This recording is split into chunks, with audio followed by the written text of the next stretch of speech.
Hello and welcome to another Show Studio live discussion panel. My name is Tayler Prince-Fraser. I will be the host for today's talk, which is a Cold War Spring Summer 2020.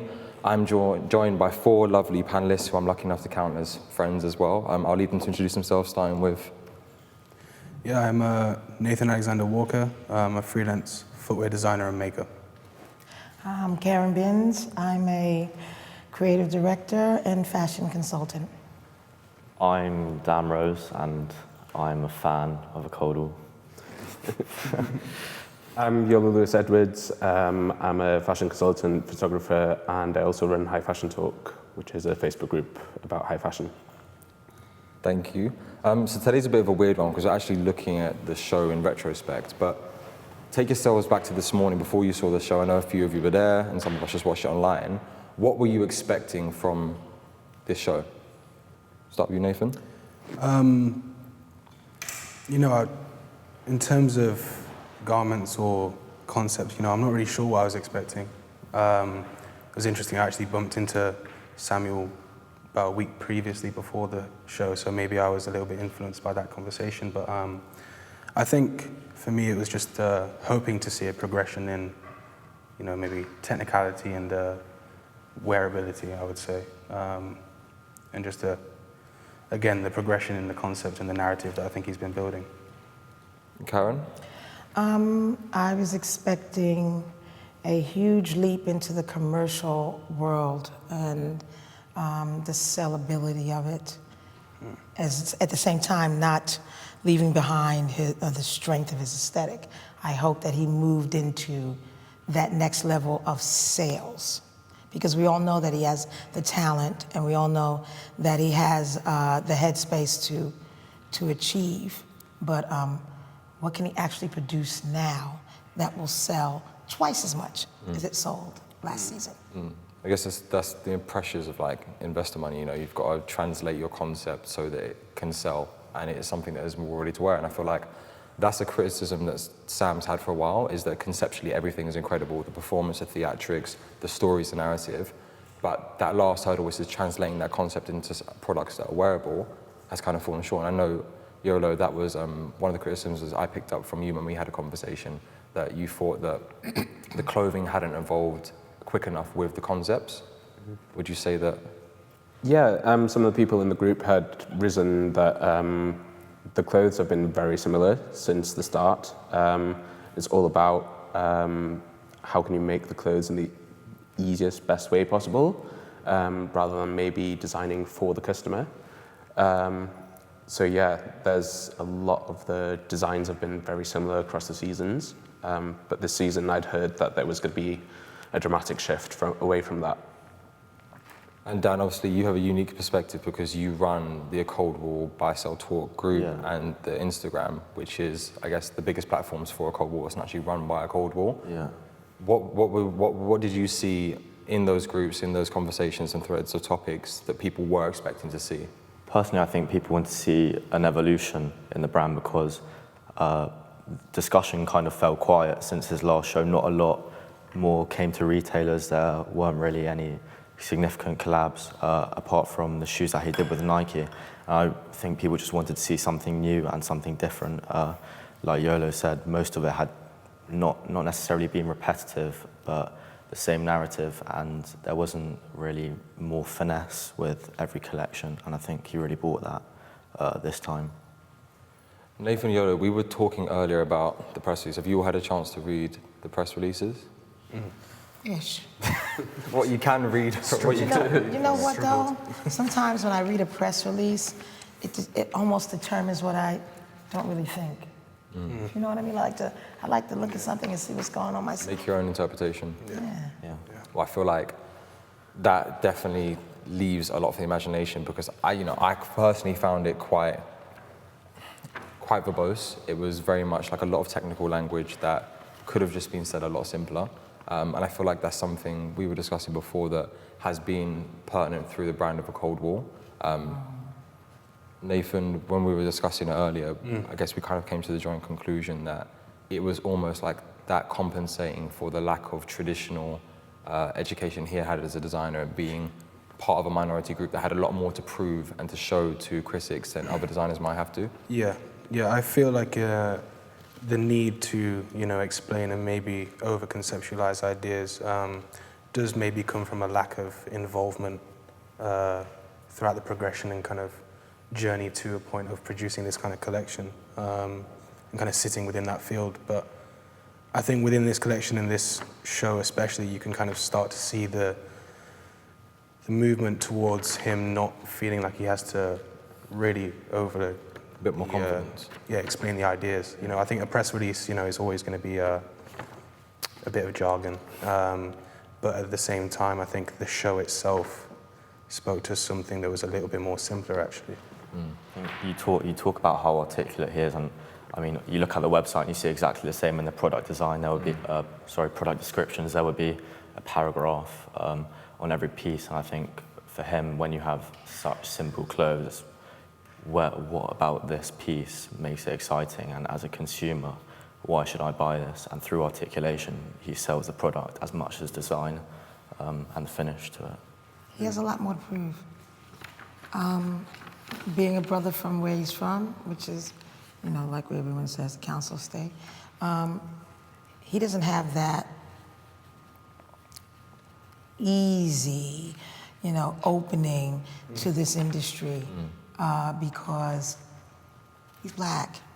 And they can say all day long, oh, we're all diverse and we're all open to everyone, and that's a conversation that goes on forever.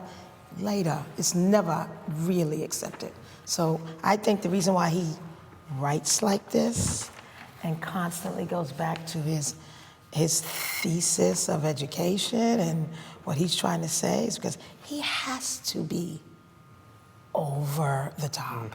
He has to show how intellectual he is all day, every day. Because if he doesn't, they'll put him in that other category of, there it is, a guy who, there's another black guy who makes sportswear for someone who hasn't taken a bath in 2 days. Like, no, bro. Like, that's not where we are right now. That stems from the expression, you've got to work twice as hard to get half as far as your competition, being minority in a majority state. See? What? New generation. I just keep it real. Like, we got a lot to prove. All the time, every time. No matter how well he sells, he's still gonna have to. Of course. Overcome it. Until he is finished doing what he's doing, he's gonna have to. Well, look at the man he worked for. Virgil doesn't stop. I've never seen a designer have so many art exhibitions and so much of everything. so much energy and so much more he has to do besides doing LV. I don't think that Sam's not on it. Do you think that at some point in the future, that kind of tunnel vision of needing to overcompensate and do so much more could eventually result in the downfall, the shortcoming, because the ability to not just accept that you are better than what people are saying you are, and you don't almost need the external validation to prove that you are, but you're just constantly going to be driving for it, that could eventually just result in a shortcoming? I don't think so. I think it's a limited time. Give him one more season. Limited. A limited time. Give him one more season, and then it's a wrap. He's not telling anybody anything anymore. He's just going to show out. He's got to do this. Yeah. He's got to wait until the sales show. Iolo, you also mentioned when you were talking about how you felt like you resonated with Sam was the whole, it might sound silly, but like the whole not being from London and having to commute into and out of London. It's almost like, I've always said that the biggest privilege I had growing up was being in London, even though it was Croydon, which is like the edge of London. It's still London. Like I could still get in 15, 20 minutes. So can you talk to me a bit more about that connection that you feel like you have? Yeah, I feel people coming into London have a very different experience from people who actually live here. You experience very different areas, and the whole experience of it, carrying stuff in, and you have to consider what your plan is for the day. You generally stay within zone 1 and 2, and you see this specific mix of people. And I think having that contrast between where you're from then, which he's from Northampton, which is a smaller city, he has that contrast between the city and what we experience it as, and that more kind of soft, more countryside kind of vibe. That gives you the opportunity to actually evaluate and appreciate what a city means. Because I definitely feel like, as a Londoner, there's always that saying that you just don't look up. You don't, because you're either looking down straight where you're going, looking at your phone, or you're looking side to side. And I feel like when, to go to Paris or Berlin or any other city in the world, any other place, you look up and you look around, and that's almost something that we just don't. We just ignore. You just ignore it because it's like, it's going to be here tomorrow. Yeah. I feel like the scarcity of the trips that you would make into London, it's not every day, it's going to be like once a week, once every 2 weeks. You really take in so much more than we, whoever's from London, could ever do so. But I think we should probably get into the start of the show. If we could play that, please.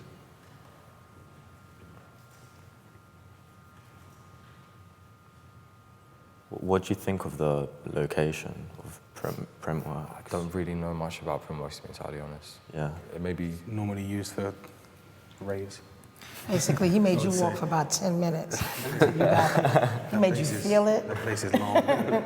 He made you feel it hard because, for me, I think that that's a good thing. Yeah. When you go to, I keep on Well, it's been mentioning other people's experience. names, but if you think of someone like Rick Owens, you got to walk. Yeah. You got to take your time. You got to make it there. I really liked this, watching it live, the side view with the camera kind of coming down with the models as well. I just saw him running up Tell and you, down. it's all about the side because all the silhouettes from the side Yeah, lovely. were much more exaggerated than usual. And he did a lot of different techniques. So this collection is called Material Study for Social Architecture, which utilizes 4 compounds of clay, lead, water, and glass into each look. The collection spotlighted the compounds through use of colors to inspiring garment shapes and silhouettes. Iolo, from the perspective of like a styling consultant, do you think the concept of the collection was communicated as well as it could have been through the styling? A lot of the concepts were actually in the design. I didn't notice at the time, but there's all of the clothes stem from those materials. And they're all, of course, ancient materials that have been, from the start of civilization, been important as the sort of the hotbed for society. And a lot of the collection this time is more about a social study rather than a product study. So in this way, you see how the materials have taken place in, there's wire cabling on lots of the pieces. That's with the lead, where wires keep the world up. They kind of connect us all together. Even the internet is still run through wires somewhere. And they hold up bridges, our infrastructure.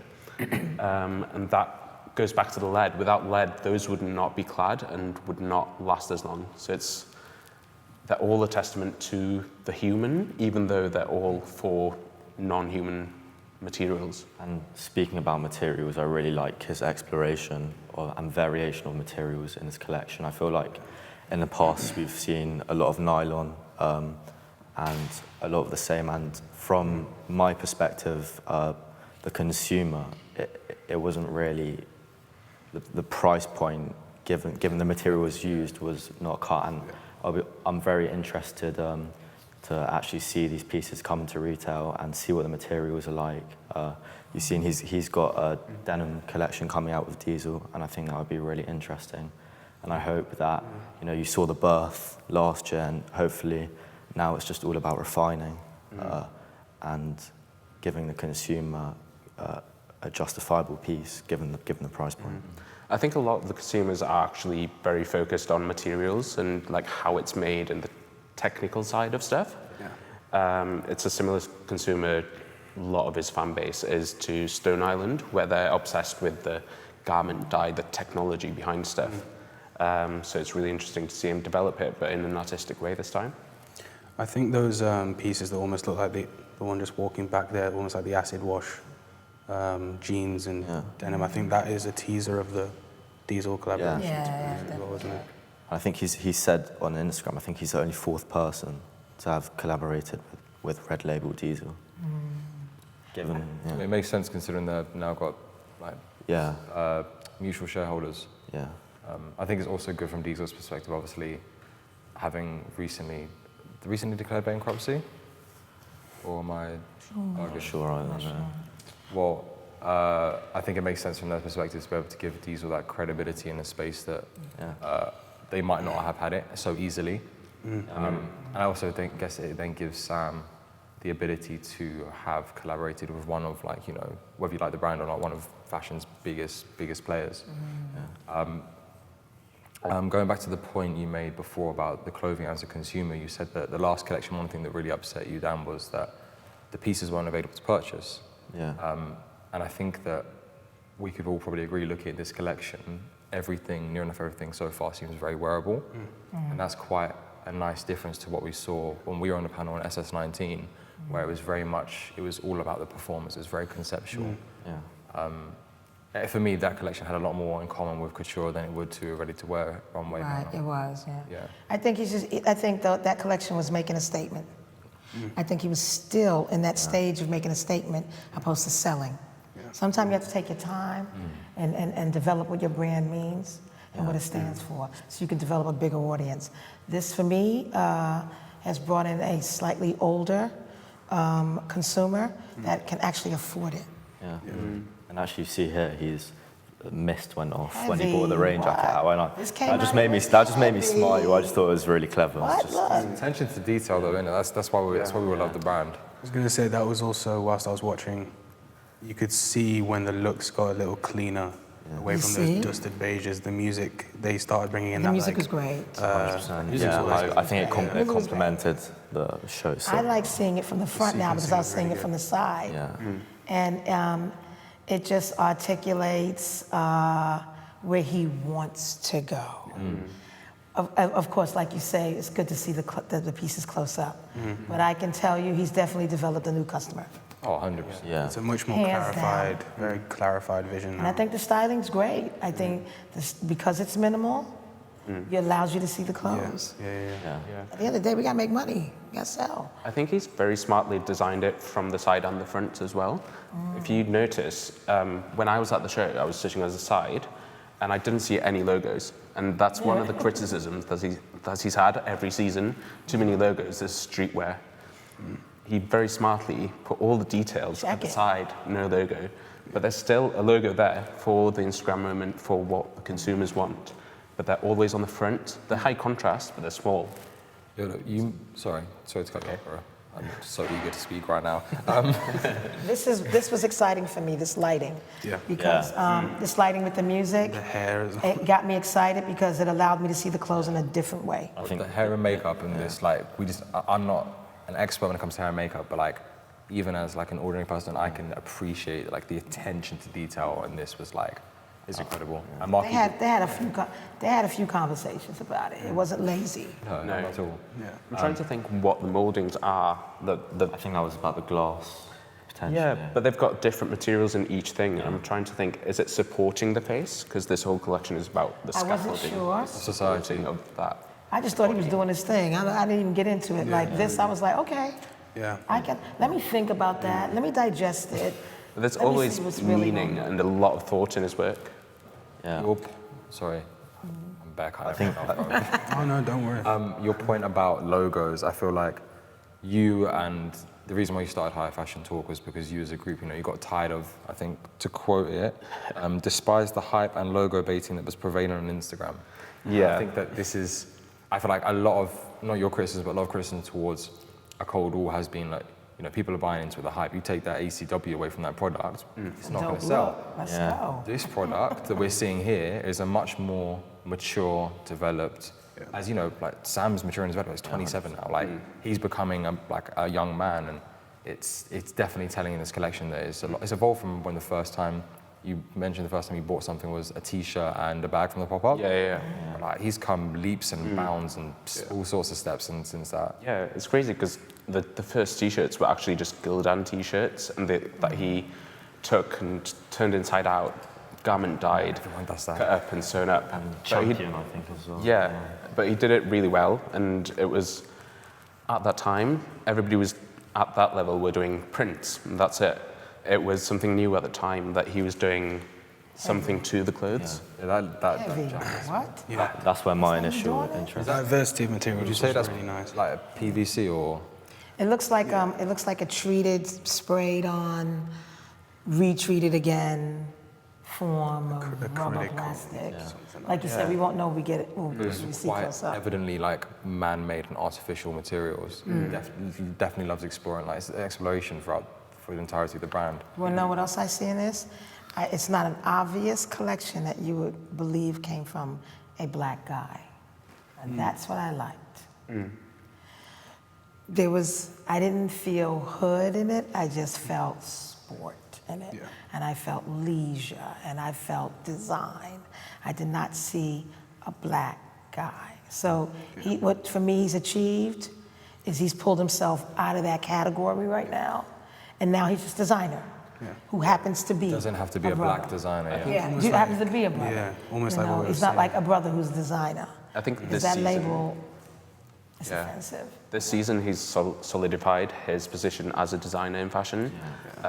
He might have made clothes a bit the seasons before, that would be the criticism, but now he's looked at what do critics think, which designers they look up to.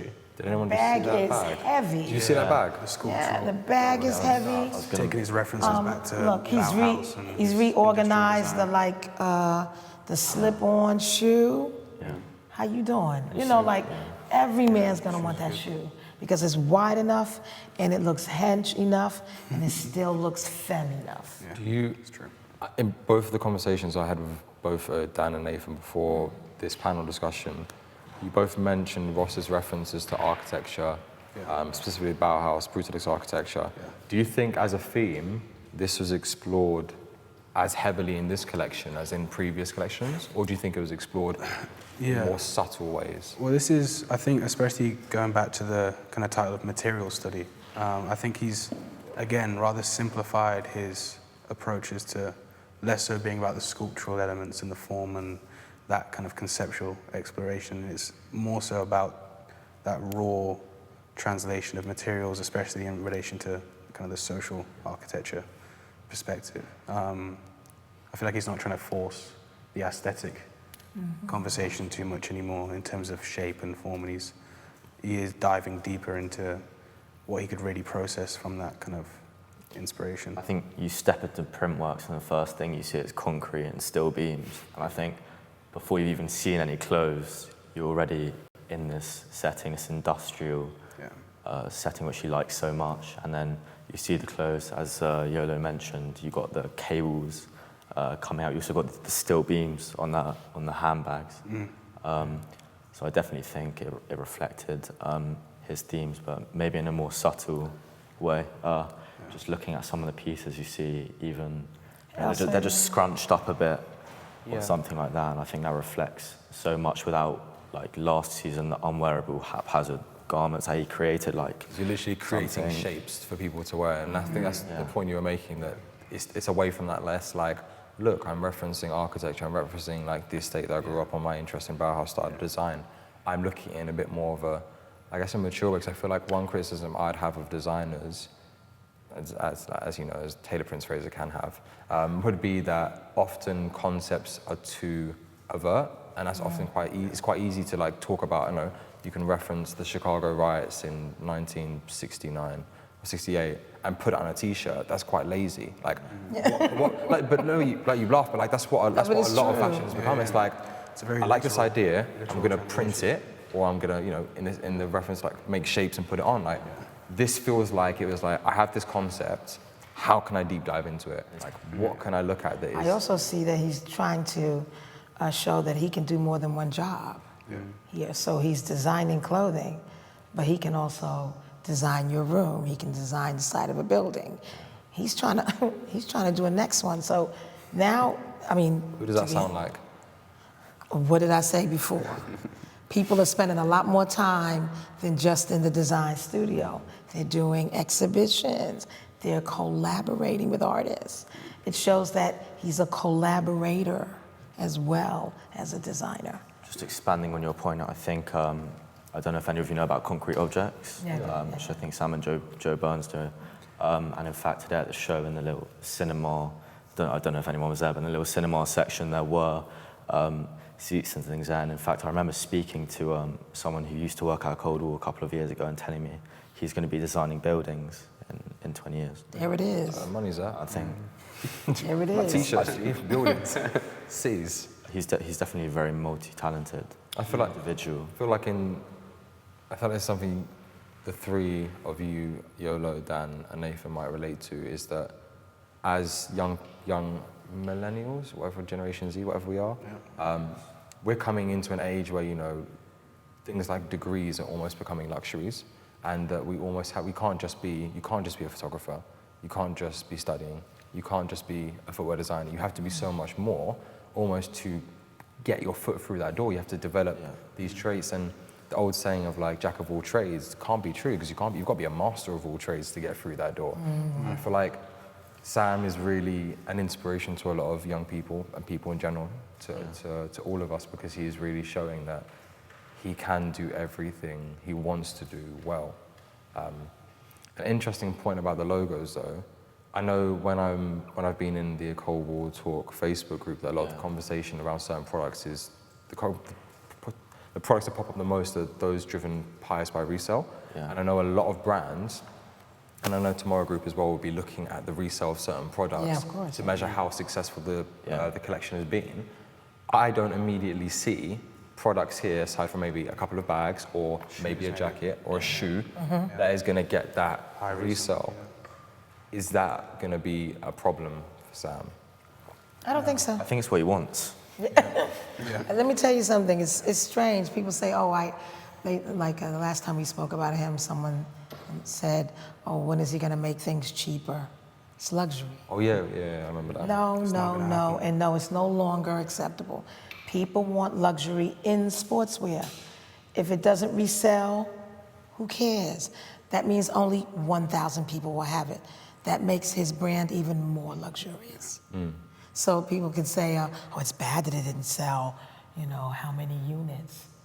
Maybe next season something else will sell many units. To me, if you sell a great sweatshirt 100,000 times, it's better than selling the whole collection 10 times. Because I think the branding, evolves bigger. Because all we need is one item that we love from a brand, and we're good. I think that can be seen with his knitwear actually, which is quite similar to last season, and a lot of people wearing that, and obviously did really well. And it's really interesting to see that although he's matured so much in his clothing, things which sell well, such as the knitwear, he hasn't really changed so much because he hasn't had to and he doesn't need to, and it's simple and it sells and it works and it looks good. If it ain't broke, don't fix it. Yeah. No, I think the knitwear and just the small amount of it that we saw in this show was actually quite, refreshing, because It's refreshing, it was really focused on, again, refining. It was a very tailored version of a Cold War this season, I feel. Yeah, because look how much more tailoring than usual. Joe, can You still have that down to functional thing as well. White harness down again. Yeah, you're Still very. This was my, I think, Yeah. this was probably most people's favourite look. Is that those poppers on the legs as well? That's crazy. Still very utilitarian, but He loves that. again, very refined, clarified. And don't think that's not in the air, it is. It's just who's going to do it the best. I think he definitely saw Virgil's vests pop. I think even before Virgil, obviously, like Aleek's bringing in the chest rigs, really popping. But I don't think any of us sitting here before seeing the show would ever think that, for me, that look on the left, almost like what's that film? Is it Juice Beetle? Beetlejuice. Beetlejuice. No, I don't know what you mean. I'm not that old. Oh, wow. Beetlejuice, Yeah, like my it's time, yeah. that is such a power look, and I'm really happy that that's been. And also, like on a side note, the fact that's been put on a black model as well, to be put in a suit and not be put in the sportswear, for me is like There it is. There you go. That's not something that's There it accidental. That is definitely intentional. I see a slight Asian influence, Yeah. meaning not that it's an influence, but it's a customer. Yeah. So he's developing another Asian customer here. What's the largest growing market for luxury goods isn't in China.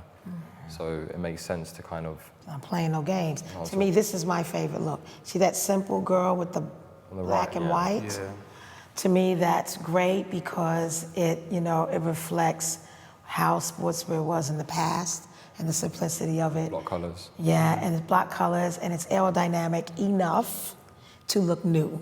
And I think that's his Bauhaus update. But, yeah. It's still in cashmere, which is that luxury again. That There he's it is. establishing himself as luxury. Easy to buy, easy to wear. You can wear that jumper 2,000 times and feel no type of way. And it still feels fresh. That's the hardest thing to do.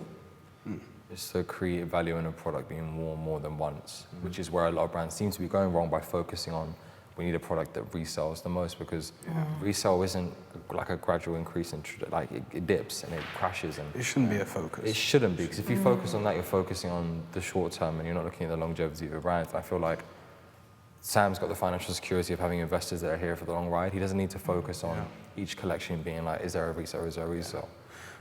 And if I'm honest, from my perspective, I mean, I think footwear is always the one thing, especially within Yeah, today's society, that really drives the resale forward. I think from a clothing perspective, there's no need to even contemplate the resale value of some of these pieces. For me, I think resale in terms of clothing, I mean, I don't have much of a perspective on that. I mainly focus towards the footwear side of things, but that's definitely where the driving income or numbers comes from, I think. What did you think of his new shoe? The Converse, I think it is. No, I'm talking about the new shoe that was in the show. Is it his shot? Like that slip on. Oh, you mean the leather? heavy. Yeah, really nice, really nice. That's a woman's shoe, that's a man's shoe, that's a boy's shoe. Yeah. Hands down. It was good to see some more variety from the footwear, actually. I think if you go back on a Cold War talk, actually, on Heavy on the girl. Crazy. the last picture on the story, if you go to the Instagram story, the last picture, I think Yeah. you get you get a picture of the Converse, and I think it's you talk about refinement, and for me the Converse were the next step from the Charlotte, which I don't know if you guys saw. Yeah. And he's created his own silhouette, and I think it suits such a wide range of people, which is so important to him. Nathan, what do you make of the choice of footwear? Because obviously you've got trainers, you've got using a Cold War Air Force he made. Well, again, it's for me, in my own perspective, I think it can become quite played out. I think a lot of footwear, footwear designers or people involved in footwear at the moment are kind of, everything's either focused on trainers. Well, the 100% focus is on trainers. But it's nice to see, again, his viewpoint in terms of customer has definitely changed.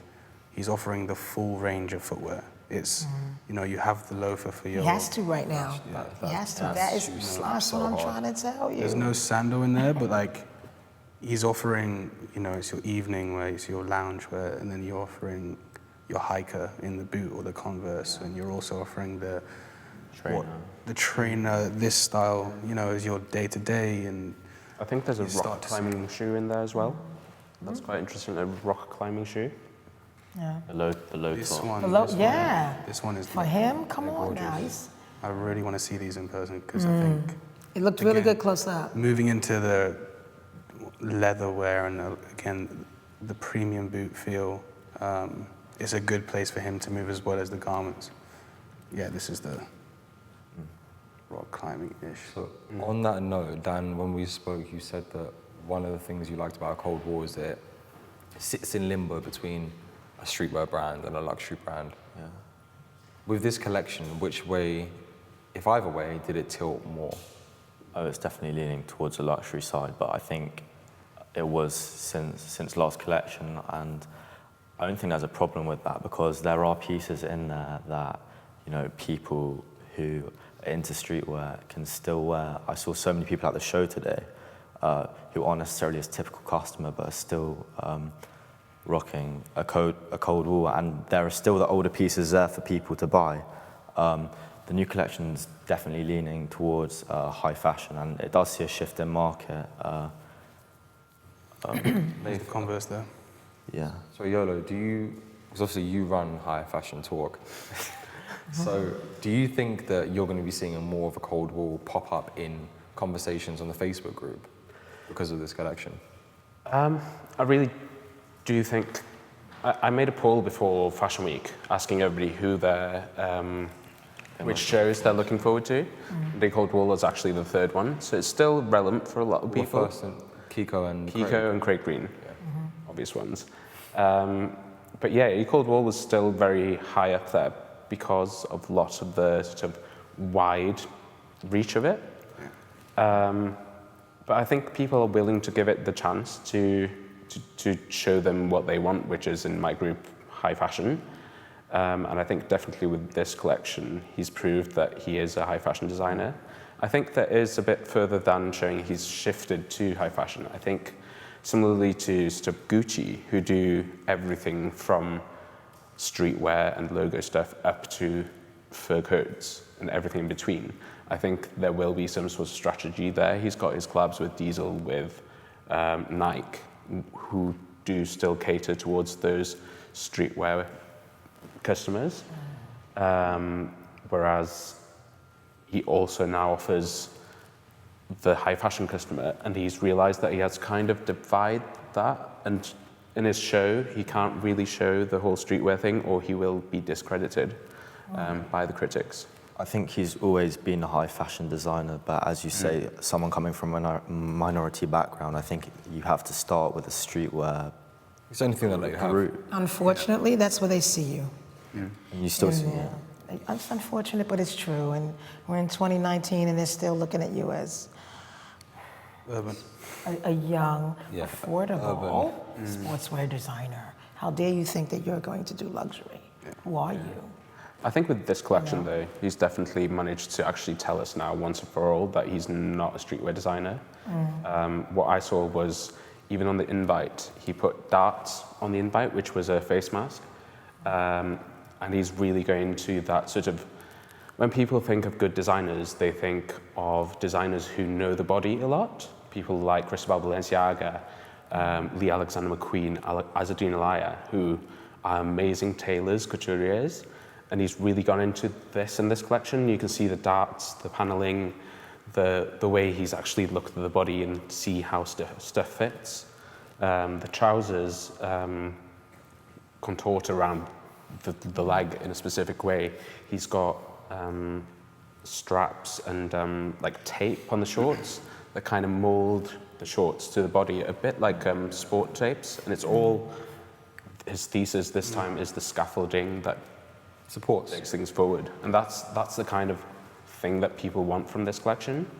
And he's got that narrative which people want in high fashion, or in high fashion talk anyway.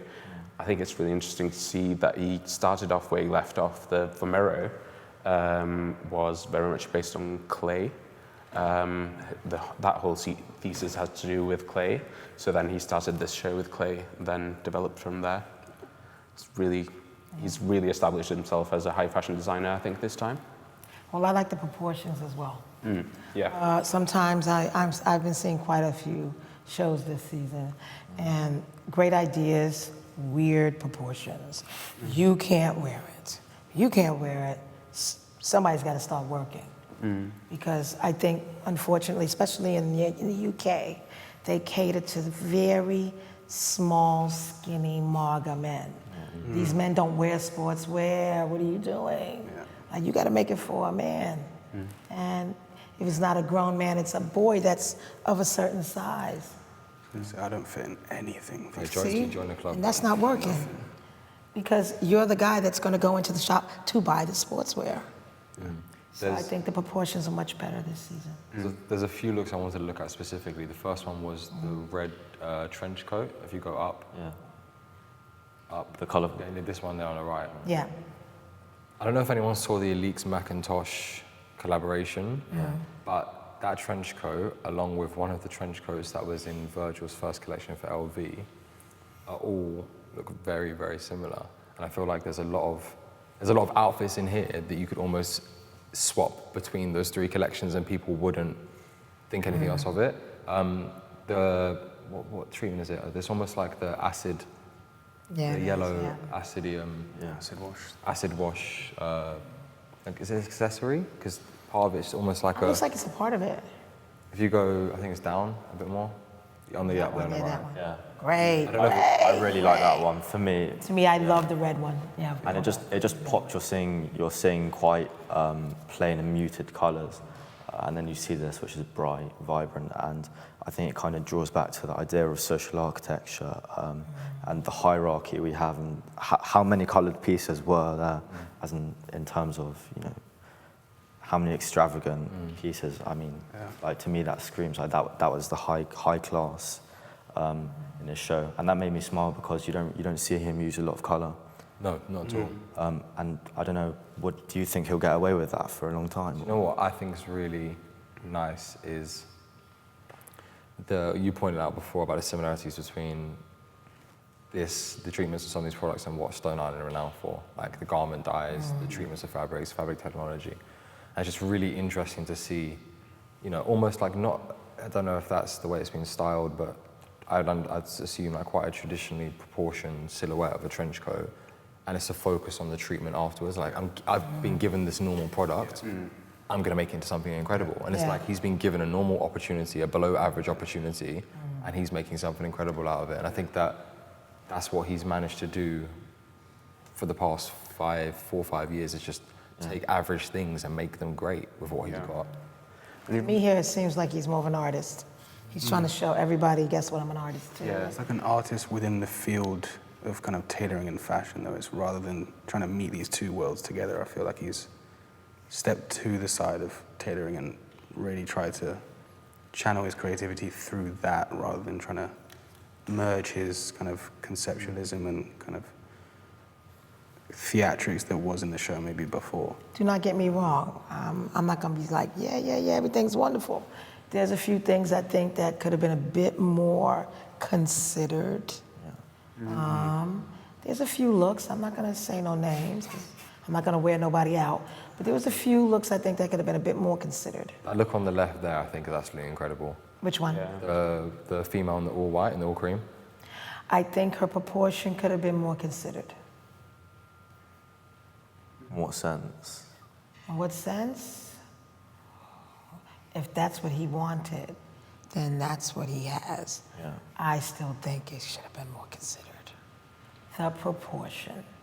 Or put it on someone that it fits slightly differently on. Because that bag is luxe. Yeah.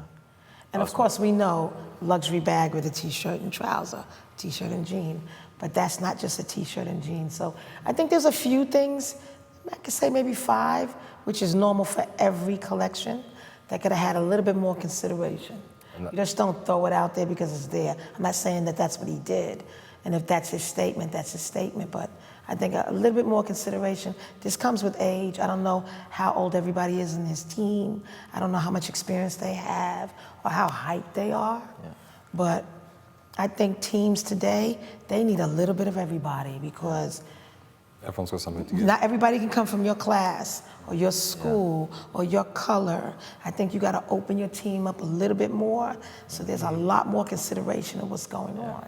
You talk about consideration in this team, and I actually think it's really interesting given on the SoundCloud podcast he did with Jeff Staple, he said last year that I think the Cold War brought in around £3 million, I think at the time of of him saying it. And as far as I'm aware, last year they still had a team of around 23 people, and to have a company that's so big and such a small team, and that's maybe... To me, it's not really the size of the team. Yeah. It's the diversity of the team. You know, me at my age and where I'm from and what I've experienced and what I know, I will always have different ages of people around me and different types of people around me, because the broader your mind is, the more consideration everything will have. And the more people you can appeal to as well. You don't have to have a multitude of people. It ain't got to be a small town. But everybody should have something about them that's a bit different. So it's not all, yes, you're wonderful, yes, you're great. No, that's not working. Let's do something. You know, and there's a lot of fear of that, because then there's a point of control. And I mean, I think today, those days are over. I think you've got to open it.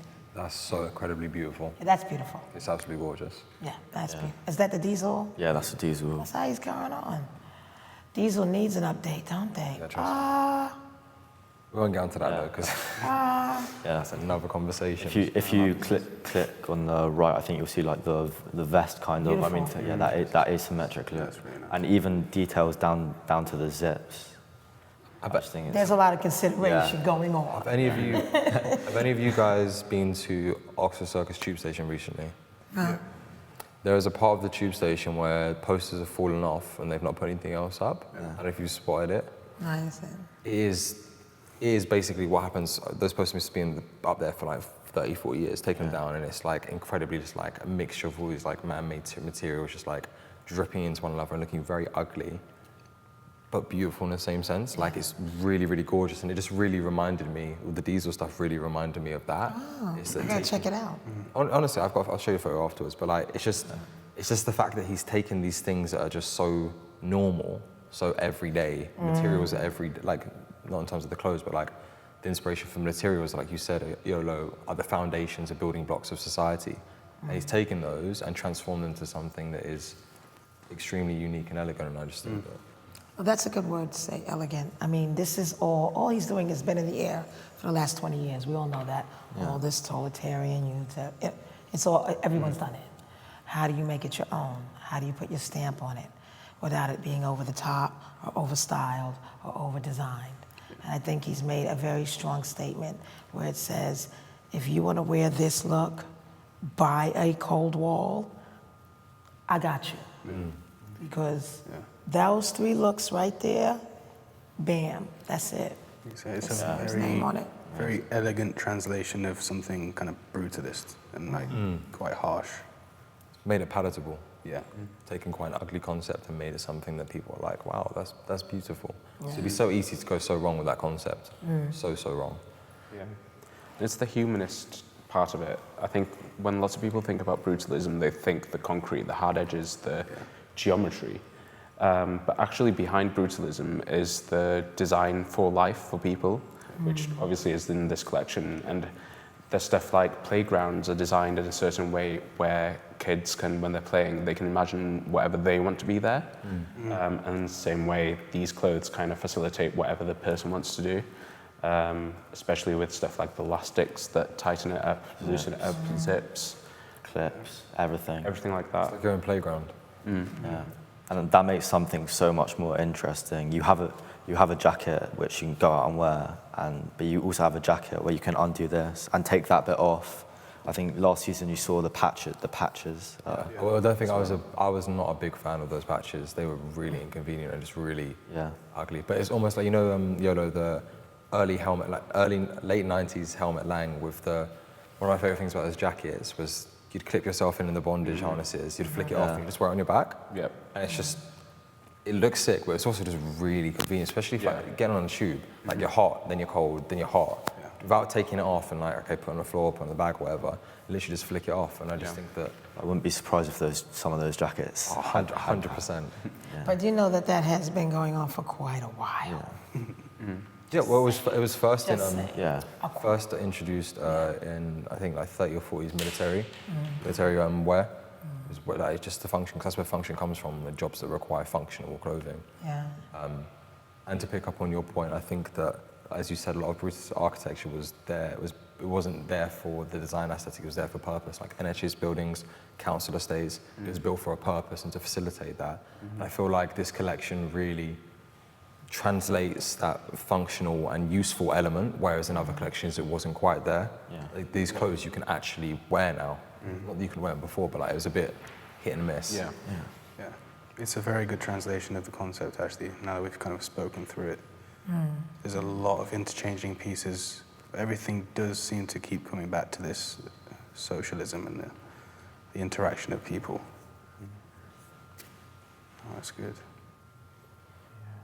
Anything else you guys wanted to mention? Any specific looks? I think the colours are interesting. He's done a lot of block colours. And I'm wondering where has that come from? Is it an Instagram trope where, you know, the whole, like, the red outfit with a red cap and the red bin? Is it that, or is there something else behind it? But I think as the collection goes on, there's a bit more mixing I really like that suit there. It's covered in like a micro check, which is a bit like graph paper, sort of something you would design with. And a YouTuber, Bliss Foster, analysed it, and he, from the show notes, he got that it's to show off what he can do. Yeah. Without that thing, you can't really see what's going on, but with that grid there, you see all the intricacy of the cutting. It's almost like a Really impressive. Literally a blueprint. Same with the jacket as well, the PVC look. I also see it as he pulled this collection out to also look great in the shop floor. Yeah. When you see the collection on the shop floor, it's going to be very attractive. And a lot of people don't think about that. I was thinking, do you think it's time for Cold Wall to open up? Or they have an installation in Selfridges, obviously, but is it time for them to? I don't think so. I think slow and steady seems to be working for him. What are you going to get out of a brick and mortar store? It doesn't generate enough revenue to be in central London. It would be very literally a brick and mortar store. Literally. I say stay smaller and stay more exciting. You know, if it's that available, it might turn people off. I'm telling you, exclusivity and smaller amounts of your collection. Give yourself time to last a little bit longer. And it suits the sort of nomadic spirit of the brand, that kind of everything on your back. Just humble. He's probably still finding himself. Definitely. I feel like he's definitely got a couple more years of like building out the brand's name. Yeah. And then almost then, okay, cool, we've got like a 3 to 5 year plan to start retracting our wholesale partners, bringing everything in-house so I can imagine he's the sort of person that wants to create one place that you can go to and experience a Cold Wall. You don't want it to be taken away by being stocked around the corner in End or in Selfridges. You want it to be like this is a Cold Wall. And that's what all great artists want. They want control. They want control over the way you interact with their art. Well, it looks like here too, he's trying to let you know he's more than a designer. So he's got ideas. It would be interesting to see how he would do his shop though. Yeah. As the pop-ups he's done, they've always been an experience. Yeah, definitely. I don't know if you went to one of the first pop-ups, he did it in like the loading bay. So you had to climb in through the loading bay, which was lorry height. And to get the Von Marrows, you had to go underneath through a hole kind of into like a cave where he showed a movie. There's always sort of the experience of struggling. Again, going to the show, he made you walk all the way around in the rain to the printworks and then stand in line for a while. It would be really interesting to see how he does a store. I'd be really excited for that. And the bespoke Air Force One, I remember, so you'd once again go downstairs and it'd be like, there was kind of like this metal cage, this metal mesh around you, and you were in there. And in fact, in that collection, there was a lot of garments with tears and things like duct tape. I just think that, once again, all brings it back and just, it shows that he's always been about this, and it's just with this investment, he's now able to do it. I would like to see him not dumb it down in terms of the way he speaks about it, but I do think that some of these concepts aren't that accessible, and I feel like the people that need to see this most are the people like him, like him growing up when he was a young boy in a council estate. I would like to see these concepts kind of brought to those people and told to them in a way that they might understand, because like there are a lot of complex. Don't underestimate. I'm not underestimating. I'm coming from a just, personal experience. No, don't think 100%. But like there are a lot of things that a lot of normal people wouldn't understand from looking at this. You know, it's Maybe it's not for normal people. no, but I do feel like his. No, like think about the limitations. Just because he is from there doesn't mean he owes them anything. He is there to step high. He's there to show that he's on the same level as everybody else that doesn't care, and to show that he can do it as well as they can. That's just No, of course, and I think that's that's the fight I've always had since I was a kid. Constantly proving, no, I'm not that. Like, get it right. Like, that's not what I'm on. I think that's something. I'm sorry, I did cut you off. I'm sorry. That's all right. I think that commentary has always been there with the Cold Wall as well, and Samuel specifically is, why isn't he communicating to the people that may have been in his environment that he's come from? It feels like he's I always. think he is. He is in a more. I think he is. in a more And you know subtle way, I what? think. If you ain't up on it, Yeah. get it together. See, I think it's probably just a difference Do in what you have to do. a difference in approach that I would have, because I'd always see that the platform opportunities I'd get, I'd want to bring back to the people type of people I grew up in, the areas I grew up in. And I don't know, I just feel like, for me personally, I would like to see more of this, and I know he doesn't owe it to anyone. No one owes Yeah. anything to anyone, like, apart from like your parents. His aspirations. And even that's debatable for a lot of people. Like, I just, for me personally, from a minority to a minority, a brother to a brother, I would like to see that brought back home a bit more, and just be like, this is a You bit. don't think it's brought home because it isn't easy to understand? No, 100%. Accessibility is a big problem. Accessibility to concepts, ideas, education, opportunities is a big problem, especially for people like myself and him. Yeah, okay, And yeah. I just think growing up, I had no idea any of this was going on. No idea that it was possible to explore ideas in this way. And I just think that more of that, no, you can. You don't have to be this. You can do this. Yeah. Putting in more, like, Don't you think that that's what he's doing? 100%. I'm not saying he's not doing it. I'm just saying if I had one criticism, it would Yeah. be to do that. But all Do you feel, meaning, should he make it easier for them to understand? Should he lower his communication? No. Or should he liquefy it so it's a little bit easy? I think it's just more so like, if this is your brand, and this is what it means to you, and this is where it's come from, it's incredible to be, at Copenhagen Fashion Summit. It's incredible to be at Yeah. Fashion Week. But how accessible are those? You can say, okay, you can watch a Fashion Summit online on YouTube. You can watch can. it. Yeah, I know. But like, you don't understand. You don't just look at this and then think. You think he should give back, and you think he should do more things in the urban community that exposes them to his achievement? I think he does. Voila. I saw on his Thank you. his Instagram story a few months ago. I'm not sure if it ever happened, but I remember seeing or him mentioning him mentoring at a local prison, I think. Yeah. So I think he's just That's cute. he doesn't need to make it public. He can still do it, and I think at the end of the day, wherever you come from, everyone wants to give back to their community or their Yeah, religion. completely. But then I think last week he was mentoring a lot of the students from CSM. Yes. Yeah. And that was him giving back to, maybe they're not the kids on the council estate, but he's giving back. He's still giving back. Yeah. 100%. Yeah, but what you just said on the council estate, that is a important thing. And maybe, that's a new project sponsored by By the someone. sales of this product, There you go. project. No, not the sales. That could be a sponsor that's in need of that audience to understand what they're trying to do for them. So that's a sponsorship update. That's everybody else is getting it. Why can't he? Everyone's sponsoring everybody to go to the Museum of Modern Art, but what about the hood? So maybe that's something and a discussion that you can have with him. And also, It's important. You see what's kind of become a feature of a cold war, maybe not so much, as it's kind of, transformed into more of a high fashion brand, but I know what certainly drove the hype initially were the sample sales, which you talked about before, and maybe that's also another way of him trying to make it more accessible. To that, I do disagree, because you made a really good point last time we were on a panel about a Cold War, is that people from the hood don't not want luxury. We do, and I'm not saying about the product needs to be £10 for people in the hood, like a credit voucher. No. But I'm not talking about the product, I'm talking about the concepts and the ideas and the ability to translate. Like, you can't just go around like, okay, do you know what, because you're from the hood, you get 65% off. Like, that's ridiculous. But what would be great, and it's the same criticism I have of artists, exhibitions, is that it's all well and good showing in the Tate, but for £16 to get in and £20 to get up, that's £36 that a lot of people don't have.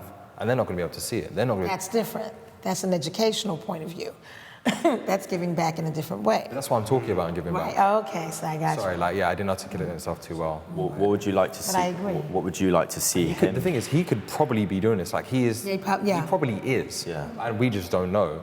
But I think for me, it's just more like, it's all well and good going to CSM, but if those kids can afford to pay £9,000 a year to go there and study at like the greatest institution, then do they arguably need it the most when they've got an alumni of like some of the greatest designers in the world? Or does an art and design school in Northampton need it? Or somewhere else that doesn't get these opportunities, that doesn't have as strong an alumni? That's just my one. Well, then that's what you can incorporate into workshops.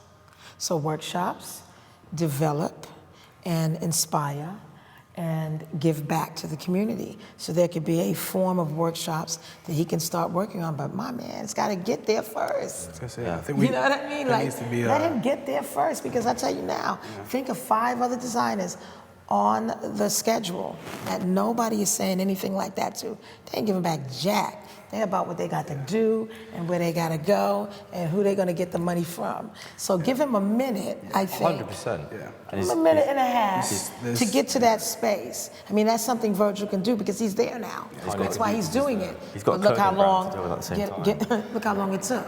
Because he had to get there first. So I say, give him a minute. Because I think he's that type. When did a Cold War was what? 2015 in terms of the first collection or release. So, 4 years down the line, he's doing pretty well, I think. You think? Yeah. So I think in terms of the giving back, I think there just has to be a perspective maintained that, foundations are still kind of being laid. I think that you'll see that develop. There are little cues here and there that are going to really communicate what might I guess be to come. But I don't think it matters if you design clothes or if you own a restaurant. At the end of the day, if you're bringing in that amount of money after such a short period of time, that's an achievement in itself. I'm It not all saying sounds like a lot on paper. it isn't when Trust it breaks me, it down. it's not. Yeah. Just to keep Yeah. afloat. How many people you say he has on his team? I think around 23 is probably That's got a all lot got to more be now. paid for. All of them have got to be paid for. So when you start thinking of where the money's going out, what's really coming back? There's a reason why he's doing what he's doing. He's got to get to that level where he can handle a position of giving back. He's not there yet. Yeah, fair enough. I guess just as to summarize my point is that as a member of the black community, I feel like we always expect a lot from those that have excelled and those that have broken the glass ceiling. Because we're always fighting. We always have more to prove. And that's something that we have to kind of try and step back from. Life is not that easy. And why are we so hard on ourselves as a community? Because we have a struggle? Get in the queue. Everybody else is struggling. Aren't you struggling? You know how it is. It's like 2019, what? So at the end of the day, we gotta give ourselves a break before we start grabbing and asking, man, you gotta call me back. You on, you gotta put me on. Hold up, I gotta put nobody on top of myself on. Yeah, for real. Let me do what I got to do first, then we can have a conversation. But it's always in the black community, and that's something that we got I feel like there's a big distinction between trying to put someone on, trying to get something from someone, and then asking in a holistic sense for them to re-engage with their community. Because I feel like historically we've seen people excel in the black community and then almost forget where they've come from. And that hurts on like another that level. does hurt So I'm not talking completely. about like, yo, you've got to put this design on this design just because they're black, you're black, same thing. Not at all. It's just that when you get to the point where you have the time, the resources, the infrastructure to give back, please just make sure you're giving back to the place that gave to you to start with. Agreed. I think he's giving back by the fact alone that we've talked, you have to get there first, but I think he's giving back in a sense. He's even paying attention to social construct in his clothing in the first place, and I think that's the first step for him. Terrific. Well, I think we've been talking for like an hour and 5 minutes now. I know, it went quick, innit? I feel like it, yeah. Getting hot. I guess I ain't really finished one of these off before, but thank you guys for coming on. Appreciate Thanks you. for having Thank you us. very much for having me. My first panel. None of you guys did me dirty. Appreciate that. Thank you very much. Well, until next time. Yeah. Trust me. Next time. But thank you for everyone that's been watching. This has been a Show Studio live panel, a Cold War Spring Summer 2020.